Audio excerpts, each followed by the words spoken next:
Highland warriors and drovers would have often had to travel long distances on foot. But what sort of food rations did they carry? And what sort of things did they make with what they had? Well, in this video, I'm going to try and make some traditional Scottish oatcakes cooked on an open fire. Stay tuned. Hi folks, Tom from Fandabi Dozi here with another video for the Highlander series, where I'm looking at the typical 17th century Highlander in the context of wilderness living skills. So the weather is a bit mad today to do any cooking and filming outside, but I'm spending the night in this cosy wee bothy, and it's got this old school fireplace. Maybe not quite 17th century, but you know, I think it looks at least 19th century. But the sort of style of cooking I'm going to try out, you could easily do outside on a campfire. So we know that oats was one of the main carbohydrates in Scotland for thousands of years, partly because it's easy to grow in Scotland's wet climate.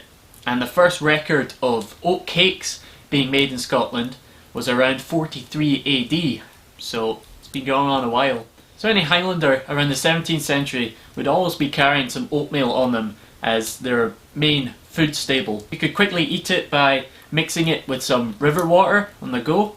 You could cook it into porridge. You could mix it with blood from your cattle to make black pudding. So people probably would have carried and made other types of food, such as bannock breads or cured meats. But in this video I'm just going to make some oatcakes, which I don't really know why they're called oatcakes, because they're more like biscuits.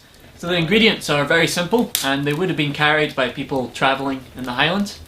So the main ingredient, of course, is oatmeal. You can get different consistencies. I'm just using porridge oats because that's all I have. We then have some sea salt, some water, and then some sort of fat, either butter or animal fat, which was often wrapped in dock leaves, which is copac in Gaelic. People also would have made use of any seasonal wild edibles grown at the time, and this time of year one of my favourite wild edibles is grown. And this is wild garlic, or creve in Gaelic. You might also know it as ramsons in English. And this is really tasty, wild edible. Gives you a lot of flavour. People also used it for medicinal purposes against colds and flus in the past. So I've never actually made oatcakes before, this is my first time. I might experiment making a batch with some wild garlic in it, see if I can make it a bit more tasty. So Highlanders, if they were cooking at home, they would cook their oatcakes or bannock bread either on a girdle, like this. This one's a bit rusty, I'm not going to use it. Or a bannock stone. But I'm just going to try cook it on a piece of slate that I'm warming on the fire. But if you wanted to try cook this outside in a campfire, you could just use a flat stone. So the first thing I'm going to do is gently warm some butter inside the scallop shell. Scallop shells are really useful. And they're the original quaich of the Highlands, which is a ceremonial cup for sharing whiskey.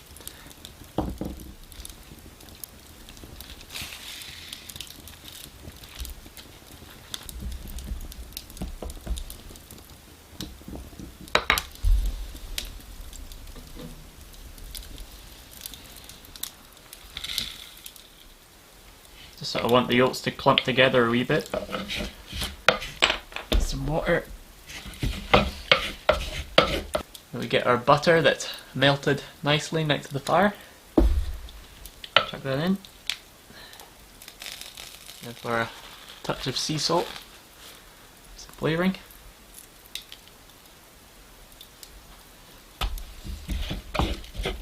I'm not doing any exact measurements or anything, but basically just looking for sort of biscuit dough that holds together and you can roll out flat and cut some shapes into it. Bit of oatmeal to stop it from sticking. Now just get my mixture and see if we can knead it out flat. So we have two very rough and basic oatcakes. I'll stick them on the hot rock to start cooking, and then I'll make another batch with some wild garlic. See how that turns out.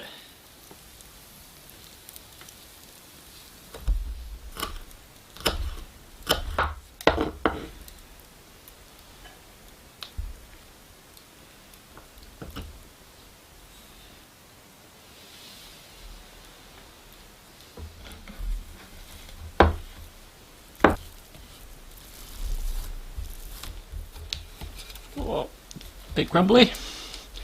There's the first batch. Let's give it a try. That's very good. Let's cook up the garlic ones and see how they turn out.